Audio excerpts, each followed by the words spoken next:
So welcome back. I'm actually going to be looking at And here we go. Eat the chips, abuse your hips, kick the child and pose, wipe the gun. I don't know what I was watching. Guys, make sure to subscribe, okay?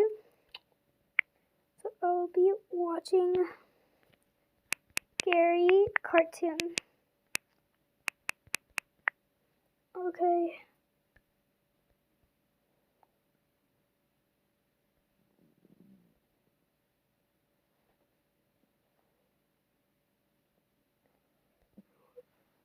Okay. This isn't working. Scary.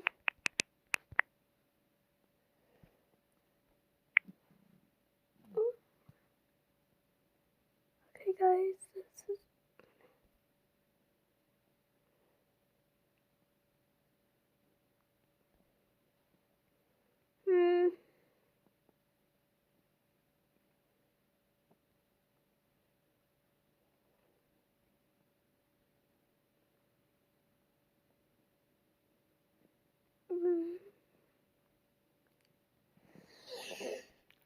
Here we go, guys. It's taking a little while to find it.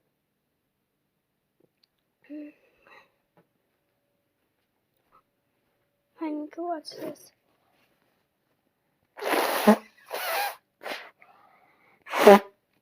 Sorry, guys.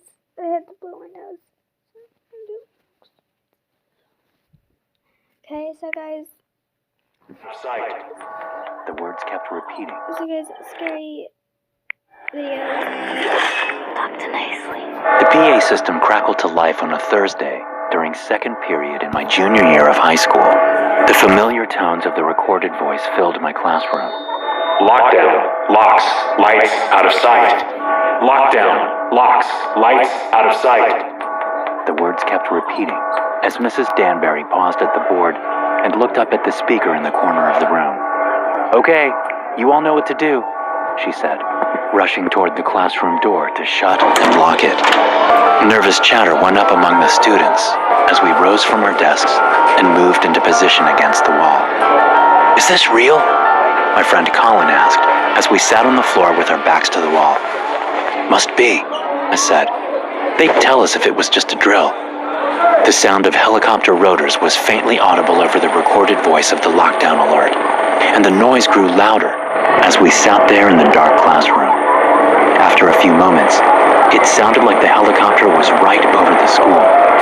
A full minute passed before the helicopter moved again, the noise making it sound like it was going in circles above the campus. A loud bang, like a door flying open, sounded outside. Someone yelled in the hall, a sound that was quickly replaced by automatic gunfire. I slammed my hands over my ears, along with many other students. Some of the girls, and even a few of the boys, covered their mouths as they cried out softly. More gunfire erupted out in the hallway. It sounded as if there were 4 or 5 guns firing. An inhuman screeching sound pierced the air, making my eyes go wide. I looked over at Mrs. Danbury, whose face was drained of all color. She was the nearest to the door, the nearest to whatever the hell was going on in the hallway. The gunfire stopped, and I heard a man shout and then scream. His wail of pain stopped abruptly with a loud, crashing bang. I didn't have to see it to know that he'd been thrown into the lockers lining the hallway. The metallic bang was enough to tell me that. More gunfire sounded outside, and then more screaming. Then there was silence. For several seconds, we all listened hard for anything outside. The recorded voice was still going, and the helicopter was still faintly audible.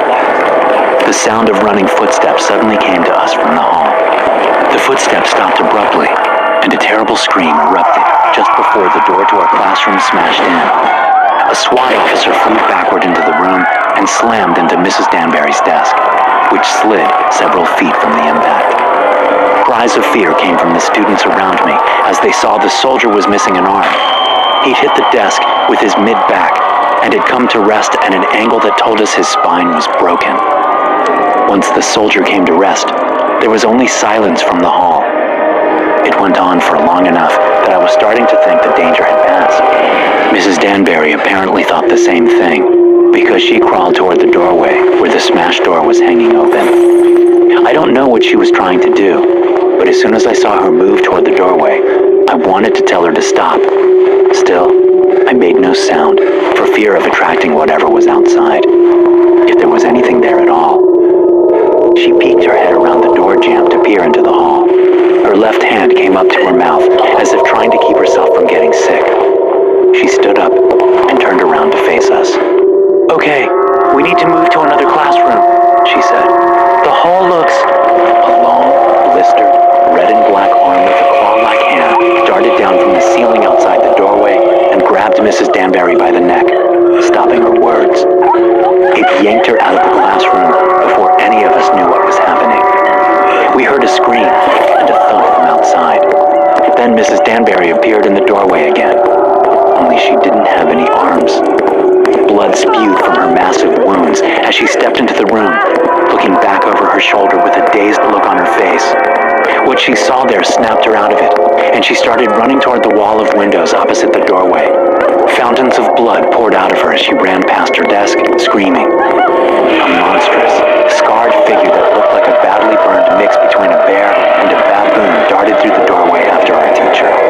It leapt, smashing into Mrs. Danbury just as she reached the window. The two of them tumbled out, falling to the ground just a few feet below. My teacher screamed once more outside before her vocalization stopped with a terrible ripping sound. All of us students stayed frozen against the wall, staring at the broken window, waiting for the thing to come back in. We should have run, but we didn't. It was all too much for us.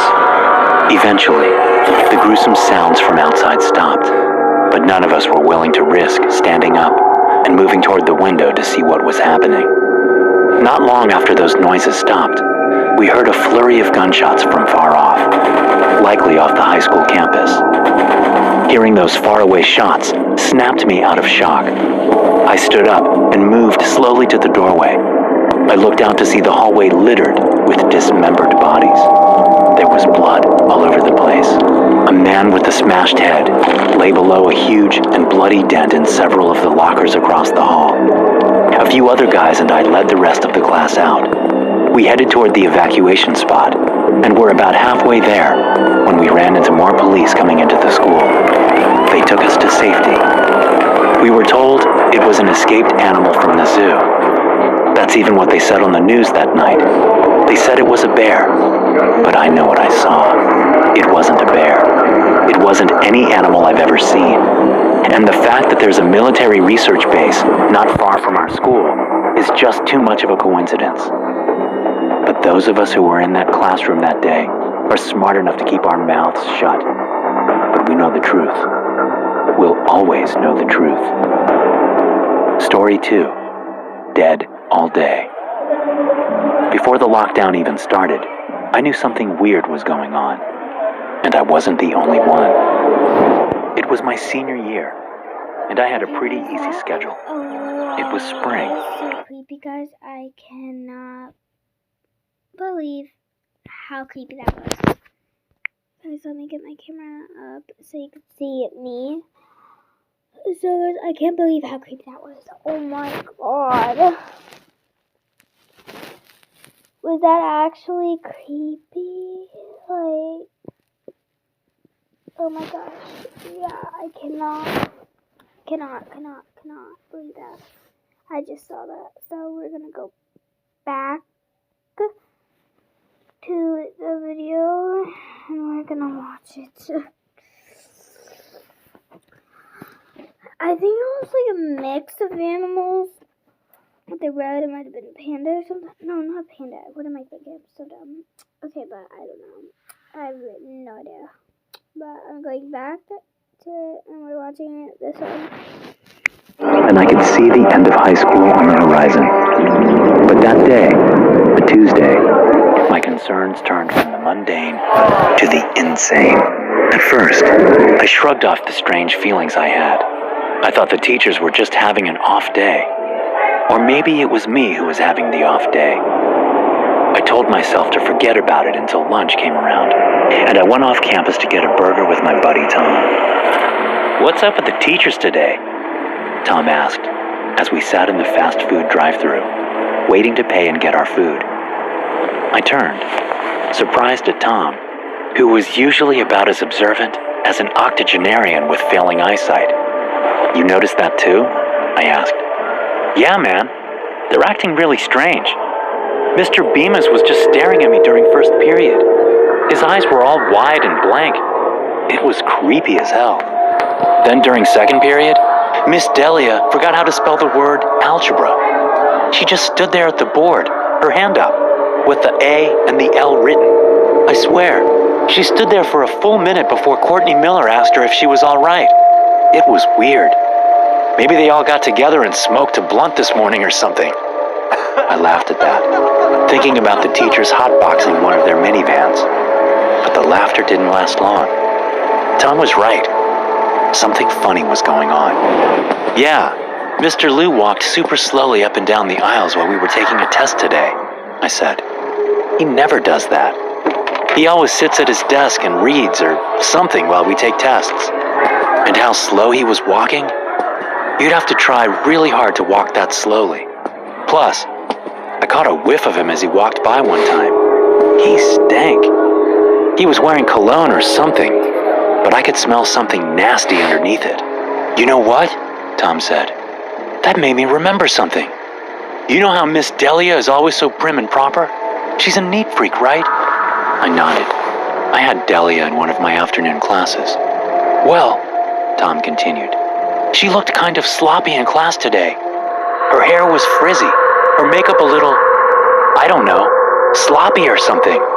It didn't connect until you said that about Mr. Liu stinking. Our conversation stopped as I pulled up to the drive-thru window to complete the transaction. Then I drove to a nearby park where we sat on the hood of my Camry and ate, enjoying the spring day. We got back to school just in time for class and went our separate ways. About 20 minutes into class, the lockdown started. I was in Mrs. Santiago's class when the alarm went off. Mrs. Santiago smiled, as if she'd been expecting it, which made me think it was just a drill. Although every other time they'd done a drill, they'd told us beforehand. All right, class, Mrs. Santiago said. We're doing something a little different today. Half of you are going to stay here in the classroom like a normal lockdown drill. The other half will follow me to another location. It's something new we're trying to see how it works. I looked around, furrowing my brow. I didn't see the logic in it. Why would half of us leave the classroom to go somewhere else if there was a threat out there? A few other kids in the class seemed to share my concern, but most of them didn't care. They were simply willing to do what the teacher said. I waited for more information from Mrs. Santiago, but she didn't do anything for several minutes. After why would the teacher actually ask them? Like, why would the teacher actually ask them? Like, when I usually in a lockdown, I would, like, go over, like, imagine that, scratch my head, I gotta stop. I would usually go over there, like, imagine this classroom, and then over there, the walls like that. We would sit against the wall, all huddled up around the wall, but I usually, like, who would listen to the teacher? I'd be like, no way, because that's too dangerous, and talk my teacher into it, not to actually go. So guys, it's actually brighter outside. This is how bright it is outside right now. It's so bright.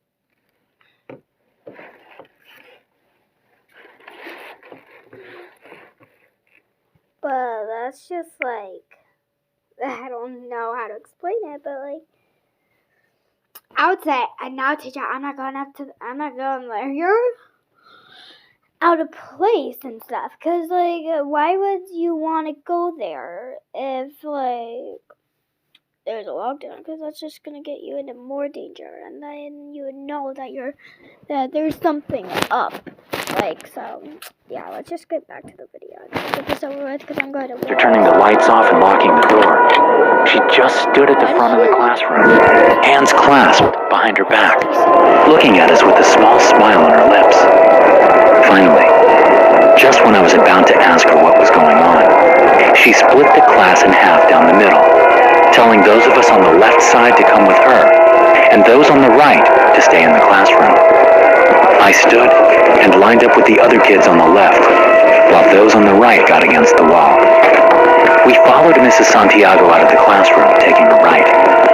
I was 3 kids behind her, peering around them to watch her, thinking about the strange ways teachers had been acting. She was in her 50s, with hair that had mostly gone from black to gray. She wore a floral print dress with frilly short sleeves. As we walked down the hall, I saw a drop of blood crawl down the back of her arm from under the sleeve. It stopped just above her elbow. A bad feeling seated itself in my stomach as we reached the doors to the gym. Mrs. Santiago stepped aside and opened one of them to usher us inside.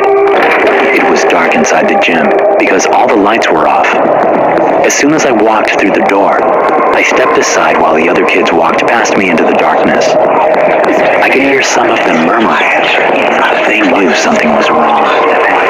One of the students pulled out a phone and turned on the flashlight. The illumination revealed other people in the gym, teachers, just standing there in the dark on either side of the doors, making a wide corridor in which the students now stood. There must have been a dozen of them, and as the flashlight came on, they moved in on the students. Screams bounced around the gym as the teachers attacked the students with knives and cleavers from the school kitchen. The sickening sound of metal-piercing flesh and blood spilling to the glossy gym floor unleashed a deep fear inside me. Since I'd stepped aside to the wall when I'd entered the gym, I was still in the dark. I stumbled back toward the door, watching in abject horror as knives plunged into my fellow students. Clammy, cold hands grabbed my shoulders. I panicked, throwing an elbow behind me and connecting with what felt like a nose and mouth.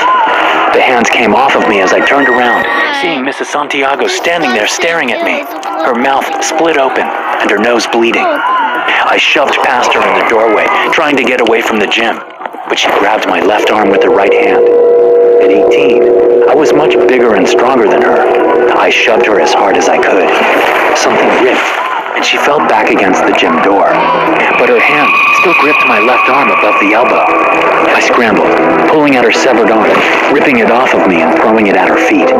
I ran, looking back over my shoulder as Mrs. Santiago stood there, seemingly unaware that she'd just had her arm removed, staring at me as I sprinted down the hallway. I ran for the nearest exit through the empty hallways, past dark classrooms.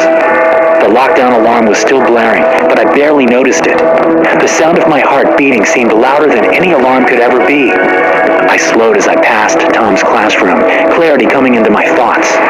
I wanted to run out, but thinking of Tom and my other friends made me think of all the students that would be in danger if I just ran away. I approached Tom's classroom slowly, glancing through the slender window into the dark room. I thought I had seen Tom's 5th period teacher, Mr. Pelham, in the gym. So when I didn't see anyone in the class, we booked it to the nearest exit and pushed on the metal bars to open the doors. Taking a deep breath, I looked through the window. I saw a figure in the middle of the room staring right at me. I pulled my head back down. "What?" Tom said. "There's someone in there," I said, then stopped. The image of the figure in the room took a moment to solidify in my mind. I stuck my head up again and looked through the window. The vice principal, a man named Ben Sheridan,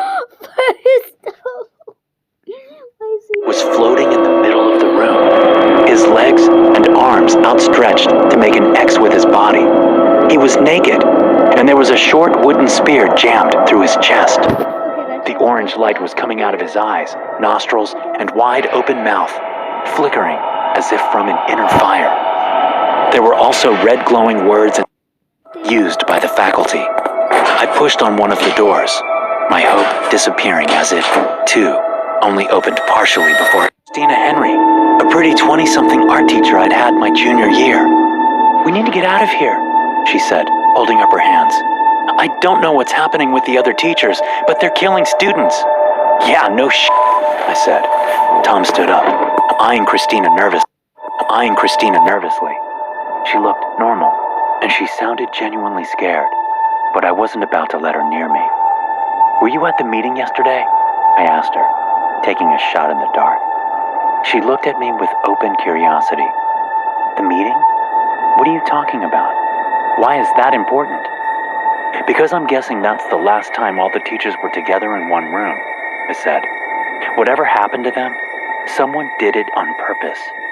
You walked past the teacher's lounge. You must have seen it. I was sick yesterday, Christina said, apparently seeing the logic in my thinking. I missed it.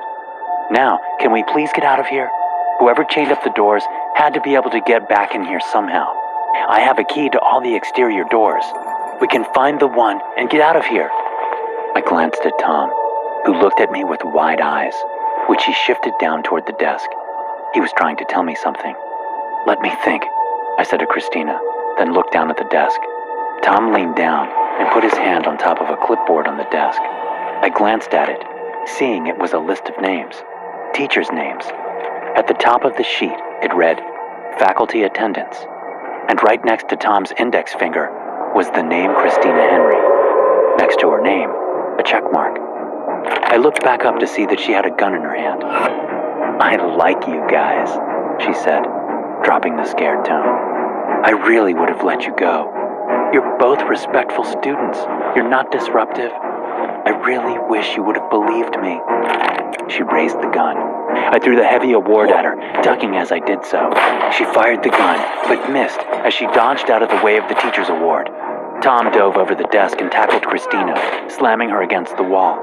They both fell in a tangle on the ground. Tom scrambled on top of her. She brought the gun up, but Tom caught her wrist with his left hand.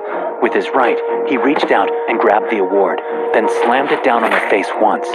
That was all it took. Seeing what he'd done, he clambered off of her, as if she were hot to the touch. I stepped over to her and felt her pockets for the keys she spoke of. I found them and darted out of the office. Where are you going? Tom cried. We need to stop this, I said over my shoulder. I froze when we got into the hall. I could see through the doors to the faculty area that the hall was filled with teachers. They all had sharp implements in their hands, and they were all coated in blood. They stared at me blankly as they hurried down the hall. I ran toward them, stopping at the teacher's lounge. The doors to the faculty area were about 15 yards to my right. The teachers were 5 yards beyond that. I tried the knob to the teacher's lounge door, unsurprised to find it locked.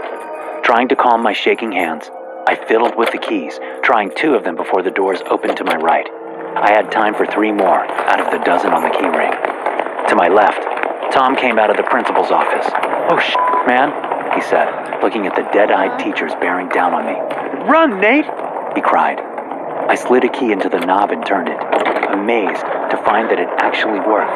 I'd found the key. I stepped into the room and picked up a chair from the wall, just as the teachers crowded the doorway behind me. I stood outside the glowing circle on the ground and used the chair to shove the floating vice principal. I had to put all my strength into it, but it worked. As soon as he reached the opposite edge of the circle, he fell to the ground. Immediately, the glowing lights in his face disappeared, leaving only scorched black holes. The foreign words and symbols all over the floor, walls, and ceilings. What's that? Oh, it's just a jet. I'm like, what is that? I thought it was an explosion or something, but it's really... It's glowing too. Behind me, I heard bodies falling to the floor. I turned around to see that all the teachers crowding the hallway were now sprawled out. I knew instinctively that they weren't unconscious. They were dead. Mr. Hardiman, he grabs me by the shoulders and ducks his head forward to take a bite out of me. I snap my head forward, headbutting. Okay, guys, so that's it for today. I'm not for sure today. I already made a video today that was Kennedy Jones book, so yeah, I gotta go to Walmart. I'm going shopping, so sorry. Go shopping, get a winter coat, and yeah. You like my outfit for today? I need to show you something in my brother's room. He got a big stash of candy. Okay, guys, so show you guys my brother's room.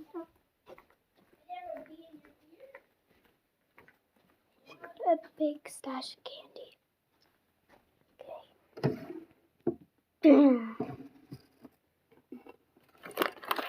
Some tart things.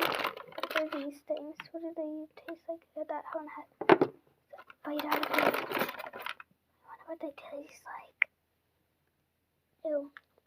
Hell no, I'm not. These were mine, personally 9, so I'm gonna open it up and get it. Try getting crap. This one. What's this? Tangerine.